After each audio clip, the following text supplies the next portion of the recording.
Karena pikiran saya takut melakukan kesalahan, saya bisa melihat yang pertama itu adalah harus kita lawan dengan pikiran saya harus berani menghadapi kegagalan. Orang-orang yang merasa takut untuk gagal, takut untuk salah, makanya selalu tertanam di dalam pikirannya atau pikirannya muncul kalimat saya takut melakukan kesalahan. Janganlah saya nanti dipercayakan ini saya melakukan kesalahan, mendingan orang lain saja, orang lain udah lebih jago, orang lain lebih hebat, kalau saya pasti saya nanti melakukan kesalahan. Nah, bagaimana caranya kita bisa melawan pikiran seperti itu? Maka yang pertama, saya harus berani menghadapi kegagalan. Tanamkan dalam pikiran kita, saya harus berani mengevaluasi diri bila gagal. Jadi, prinsip yang kedua ini, kita mesti berani mengevaluasi diri kita pada saat gagal. Karena memang dalam aspek-aspek tertentu, dulu-dulu saya juga nggak berani mengevaluasi diri kalau saya gagal. Saya berkata, udahlah, saya emang udah gagal di situ, udahlah, saya nggak mau coba lagi deh. Karena apa? Seperti itu, karena saya waktu itu malu untuk mengevaluasi diri. Karena saya akan nanti menilai dan menemukan bahwa memang saya itu nggak ngerti, ya kenapa saya kok bisa melakukan kesalahan ini, saya akhirnya jadi malu sendiri. Nah, itu salah satu alasan kenapa dulu saya merasa malu untuk gagal, malu untuk berani mencoba, takut untuk berani melangkah.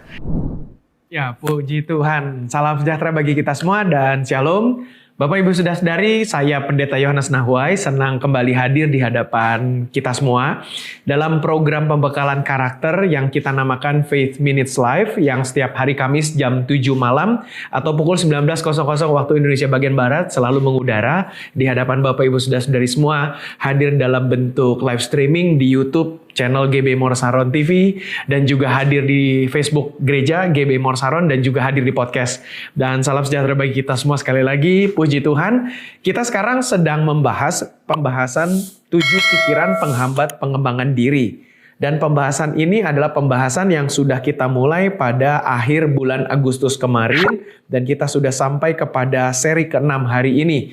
Maka serial pembahasan ini merupakan pembahasan yang penting menurut saya, dan ini akan menjadi satu serial yang bagus sehingga Bapak Ibu Saudara-saudari tidak diberkati, artinya akan selalu diberkati karena pembahasan ini saya sendiri pun mengalaminya dan saya diberkati sendiri oleh pembahasan ini, dan ini adalah pengalaman hidup dari kehidupan saya. Puji Tuhan. Dan Bapak Ibu Saudara-saudari, serial ini sudah sampai kepada serial ke-6 dan postingannya Bapak Ibu Saudara-saudari bisa lihat di YouTube dan Facebook gereja kita ini. Maka itu kita kemarin sudah melewati seri pertama, di mana pikiran pertama yang menjadi penghambat pengembangan diri adalah kita seringkali berkata di dalam pikiran kita bahwa saya tidak bisa. Yang kedua adalah saya tidak tahu caranya. Yang ketiga adalah tidak gampang buat saya. Yang keempat adalah saya tidak jago. Kemudian yang kelima, saya takut melakukan kesalahan. Dan seri ke-6 hari ini adalah seringkali saya juga merasa di dalam pikiran saya, kalimat ini selalu menghantui saya. Bahkan sampai sekarang pun, dan saya rasa sampai ke depannya pun, sampai saya usia berapapun, saya pikir saya pasti akan bisa merasakan kalimat yang ke-6 ini. Tetapi ini menjadi juga semangat untuk diri saya sendiri, dan sekaligus juga semangat bagi kita semua. Kalimat yang ke-6 ini yang suka ada dalam pikiran saya, dan saya juga yakin ada dalam pikiran kita semua, adalah orang lain lebih hebat melakukannya. Ketika kita mau melakukan sesuatu, kita bisa berpikir di dalam pikiran kita bahwa orang lain pasti lebih hebat melakukannya, orang lain lebih bisa melakukannya, orang lain lebih jago melakukannya. Maka itu kalau dalam seri keempat kemarin kalimatnya adalah saya tidak jago, dan seri ke-6 ini, 2 serial berikutnya, ternyata kita juga bisa berkata bahwa bukan hanya saya tidak jago, tetapi orang lain ada yang lebih jago. Orang lain ada yang lebih hebat. Maka itu dari judul kalimatnya ini saya mau bedah dulu apa sih definisi dari kata hebat menurut Kamus Besar Bahasa Indonesia. Supaya kita bisa menyelami makna dari kata hebat itu sehingga kita akan menemukan akar masalah yang ada di dalam pikiran kita. Manakala ketika kita berkata dalam pikiran kita, ada orang lain lebih hebat melakukannya, maka kita mau lihat dulu apa sih kata hebat.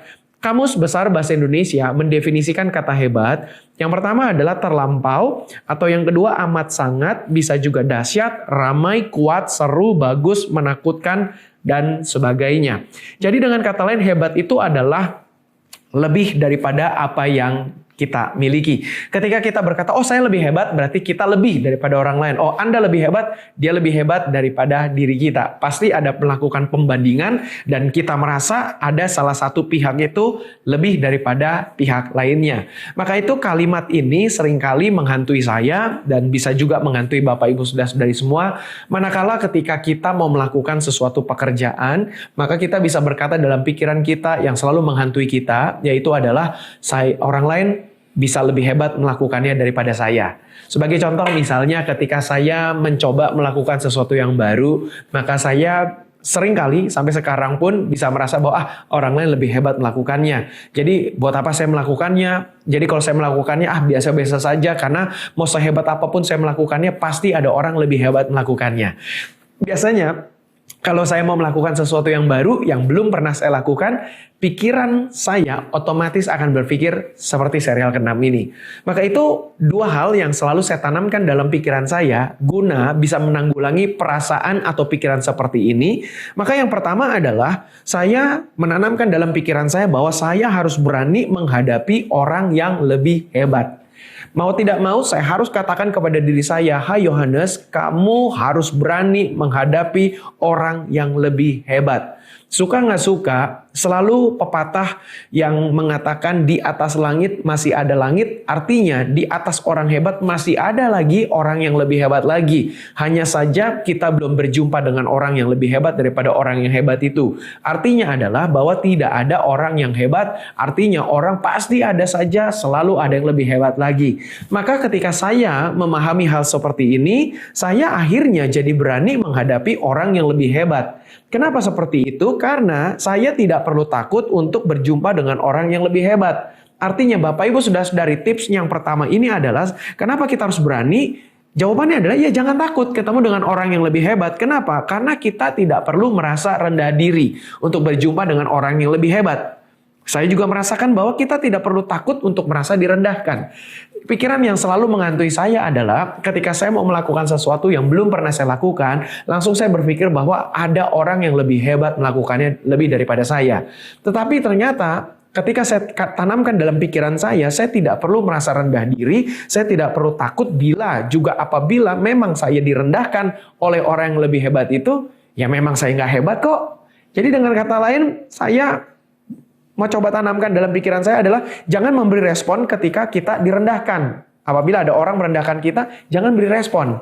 Kenapa? Karena dari pengalaman saya, kalau kita memberikan respon, justru kita akan menyenangkan orang yang merendahkan kita. Dengan kata lain begini, misalnya contoh deh, contoh beberapa waktu lalu saya berikan gambaran ketika anak saya mengajak saya dan keluarga untuk bermain ice skating.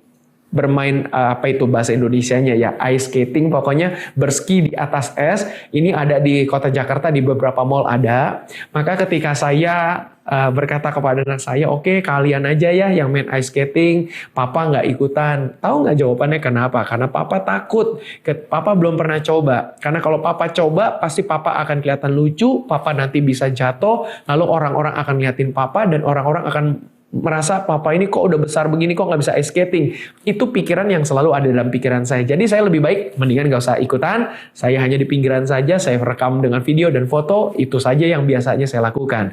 Tetapi ketika misalnya ada hal-hal lain yang lebih penting, misalnya terkait dengan pekerjaan saya, terkait juga dengan bagaimana cara saya bisa menghidupi keluarga saya, maka mau tidak mau saya harus berani hantam, berani terobos. Saya nggak usah takut merasa direndahkan. Karena apa? Ya memang saya belum jago. Misalnya ketika saya awal-awal dulu, ketika pertama kali menulis lagu misalnya, dan itu lagu yang tidak sengaja ditulis, dengan kata lain, ketika saya kira-kira 2 tahun yang lalu mengalami ketakutan untuk memasuki tahun yang baru, memasuki tahun 2022, maka saya dalam posisi ketakutan itu, saya khawatir, saya menuliskan sajak. Dan ketika itulah dalam perjalanan waktu di tahun itu, tim musik gereja kita, GB Morsaron, bertanya kepada saya, Pastor ada nggak pernah tulis lirik lagu yang bisa kita gubah menjadi lagu. Saya berkata lirik lagu sih tidak ada, tapi ada sajak yang saya tulis. Kemudian saya berikan kepada mereka, itu pun dalam hati saya ada ketakutan. Di mana saya berpikir bahwa lagu saya kalimat ini teksnya kalau saya berikan nanti digubah menjadi lagu, lagunya pasti nggak seru, kalimatnya ternyata pasti akan ada banyak lah pengarang-pengarang lagu rohani yang lebih ngetren, lebih hits, lebih hebat, lebih terkenal daripada saya, karena ini kan saya belum pernah nulis teks lagu. Tapi ternyata puji Tuhan ketika lagu itu dirilis dan dinyanyikan di gereja, banyak respon yang berkata bahwa semua jemaat diberkati oleh lagu itu. Nah, dengan kata lain saya berkata kepada diri saya sendiri, tuh kan, saya nggak perlu merasa rendah diri pada awalnya, saya nggak perlu takut. Dan kalau saya juga berkata ada orang yang ngeledekin saya, lagunya nggak enak, lagunya nggak bagus, kurang catchy, kurang kurang angkat dan sebagainya. Saya hanya berkata dalam hati saya, nggak usah respon, diam saja, karena kalau saya memberikan respon, orang yang merendahkan saya itu akan merasa senang dan otomatis dia akan merasa lebih tinggi daripada saya. Jadi Bapak Ibu Saudara-saudari, siapa tahu engkau sedang mendapatkan tugas yang baru dan engkau ingin melakukan suatu hal yang baru dan engkau merasa rendah diri, engkau merasa khawatir, takut direndahkan, nggak usah khawatir, lakukan saja. Kalau memang direndahkan, gak usah respon. Jadi itu pengalaman saya yang pertama, kita harus berani menghadapi orang yang lebih hebat. Yang kedua, kita juga harus berani belajar dari orang yang lebih hebat. Jadi kalau memang ada orang yang lebih hebat dari kita, dan dia merendahkan kita, gak apa-apa, kita bilang saja. Kalau begitu, kakak, abang, ajarin saya dong bagaimana caranya menjadi hebat. Nah, itu yang kita bisa lakukan. Dan ternyata Bapak Ibu Saudara-saudari, dari apa yang saya dapatkan dari pengalaman saya, ketika misalnya saya ketemu dengan beberapa teman saya yang adalah juga penyanyi rohani, kemudian saya cerita juga tentang lagu yang saya karang ini, bahkan saya bisa berkata, ajarin saya dong untuk bikin lagu. Ternyata mereka juga berkata, nulis lagu mah gampang, yang penting adalah kita sungguh-sungguh mau mempersembahkan lagu itu untuk Tuhan, yang penting hati kita tulus. Ternyata saya bisa belajar dari orang-orang itu. Sehingga saya tidak perlu merasa rendah diri, tetapi saya merasa, iya ya, kenapa nggak belajar dari orang lebih hebat? Nah, jadi dengan kata lain, dari pengalaman itu, maka saya bisa berbagi kepada kita semua adalah kita harus berani belajar dari orang yang lebih hebat. Itulah tips yang kedua. Supaya kita bisa hilangkan suasana hati kita yang takut, isi pikiran kita yang selalu berkata, orang lain lebih hebat melakukannya, maka kita berkata dalam hati kita, nggak apa-apa, orang lain boleh lebih hebat melakukannya, kita mau belajar dari orang yang lebih hebat itu. Maka tidak perlu takut untuk belajar dari orang yang lebih hebat. Dan itu adalah langkah yang membuat kita untuk bisa maju sehingga kita mencapai keberhasilan kita. Saya sangat yakin orang hebat yang benar-benar hebat akan mau juga belajar dari kita yang belum hebat. Saya ulangi sekali lagi. Orang yang hebat, yang benar-benar hebat, maksudnya ada gini. Orang itu hebat dan dia betul-betul hebat mau menolong orang lain. Kalau dia hebat, tapi dia tidak mau menolong orang lain untuk menjadi hebat, maka dia itu sesungguhnya bukan orang hebat. Saya sangat yakin dalam hidup ini, orang yang hebat adalah orang yang mau menolong orang lain untuk bisa menjadi hebat. Itu baru orang hebat. Orang yang merasa diri hebat, tidak mau menolong orang lain untuk menjadi hebat, dia tidak menjadi orang hebat. Karena intinya seperti dalam ajaran Alkitab kita ini dibuat Tuhan untuk menjadi kaya, untuk menolong orang, sehingga orang itu bisa diberkati melalui kekayaan yang Tuhan titip dalam hidup kita. Dan apapun lah dalam hidup kita ini, kita lebih jago dalam satu hal pekerjaan, kita ditugaskan untuk membantu orang-orang supaya juga bisa jago dalam pekerjaan yang kita lakukan itu. Dengan kata lain, kita dipanggil untuk menjadi berkat bagi orang lain. Maka itu saya sangat yakin kalau kita mau belajar, berani untuk belajar dari orang yang lebih hebat, kita nggak usah takut. Dan orang itu pasti kalau dia benar-benar mau menolong orang lain, dan dia akan dengan senang hati mau menolong kita, bahkan dia bisa belajar banyak hal dari diri kita. Sebagai contoh, misalnya ketika saya, misalnya sekarang lah, saya kan sudah pengalaman berkhotbah dari tahun 2003. Dari 2003 sampai sekarang 2024 berarti saya sudah 21 tahun berkhotbah. Dengan kata lain, saya sudah katamlah menguasai bagaimana caranya berkhotbah dengan gayanya saya. Tentu ada orang pasti lebih hebat dari saya dengan gaya berkhotbahnya lebih berapi-api dan sebagainya. Tapi ternyata ketika orang-orang mendengarkan khotbah saya dengan gaya lebih ke pengajaran, Makanya orang tidak sedikit yang mengontak saya di media sosial dan berkata, "Kak, tolong dong," atau "Pastor, Pak Pendeta, Pak Gembala, tolong ajarin aku dong." Dan di situ pun saya berkata kepada mereka, saya pun juga masih tetap belajar dari orang-orang yang belum bisa berkhotbah. Kenapa? Karena saya seringkali menemukan orang-orang yang baru belajar berkhotbah, hatinya itu masih murni, mereka masih sering berdoa dengan tulus kepada Tuhan. Sementara saya yang sudah 21 tahun berkhotbah ini kadang-kala mau doa naik ke mimbar saja kurang serius, persiapannya nggak selama dulu, doanya nggak sepanjang dulu. Maka dengan saya belajar dari orang-orang yang baru mau belajar berkhotbah, seringkali malah saya merasa diberkati. Maka itu dari pengalaman itu saya bisa berkata dalam tayangan kita ini pembekalan karakter bahwa kita ketika sudah merasa hebat, kita juga mesti ingat dulu kita belum hebat, kita belajar dari orang yang lebih hebat. Maka itu ketika sekarang kita sudah hebat, kita juga perlu melihat ke bawah supaya melihat bagaimana orang-orang yang belajar dari kita ini, kita bisa belajar juga dari hal-hal yang sangat mendasar dari mereka. Yang terakhir ya untuk tips yang kedua ini adalah jangan takut juga. Kalau tadi jangan sungkan untuk belajar dari orang yang hebat. Yang kedua adalah jangan takut untuk belajar dari orang yang hebat. Kalau tadi sungkan, malu, sekarang harus jangan takut, harus berani. Maka itu tidak perlu malu untuk belajar dari orang yang hebat. Kita belajar saja dari orang yang lebih hebat dari kita dalam pekerjaan apapun. Jangan takut, misalnya di kantor kita, sebagai anak baru yang baru masuk ke kantor itu, kita ngobrol saja dengan banyak orang. Nggak usah takut. Kita tanya, "Kak, atau Mbak, atau Mas, gimana ya cara melakukan ini? Gimana ya?" Dan misal contoh, "Aku belum tahu nih rutenya di kantor ini seperti apa. Kira-kira kantinnya di mana ya?" Kita nggak usah takut. Apalagi orang berkata, "Oh, kamu anak baru ya?" "Oh, anak baru." Lalu kita mulai mungkin diledek-ledek, bahkan mungkin mendapatkan perundungan, bullying. Bagi saya, nggak apa-apa. Dari apa yang semua dilakukan orang-orang terhadap diri kita, selama kita mau belajar terhadap situasi apapun, di situ akan menjadi kunci untuk kita bisa berhasil. Jangan pernah takut untuk direndahkan, karena pada saat kita direndahkan, kalau kita tidak bereaksi, kita bisa belajar menangkap banyak hal, sehingga kita ke depannya akan menjadi orang hebat juga. Jadi yang saya bisa katakan adalah hari ini kita bisa belajar dari orang yang hebat, tapi hari esok orang yang hebat itu akan belajar dari diri kita. Artinya apa? Maksudnya hari ini bisa saja kita belum hebat, tetapi kemudian hari kita akan menjadi orang yang hebat. Dan saya bisa berkata bahwa kehebatan orang itu berbeda-beda, Bapak Ibu Saudara-saudari. Kenapa? Karena masing-masing orang dipengaruhi oleh latar belakang budayanya, dipengaruhi oleh latar belakang keluarganya, dipengaruhi oleh latar belakang pengalaman hidup dari setiap orang. Sebagai contoh, dua orang teman baik masuk sekolah sama-sama, ngeles sama-sama, latihan sama-sama, ternyata ketika mereka masuk dalam dunia pekerjaan, keberhasilannya belum tentu sama.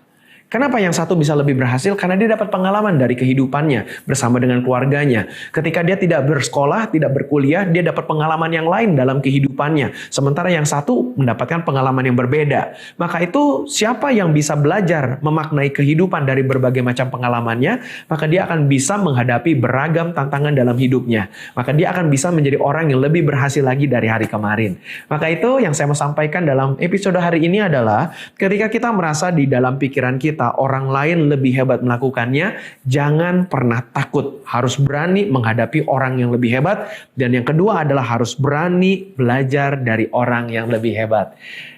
Puji Tuhan, itu saja kira-kira yang saya mau sampaikan kepada kita hari ini.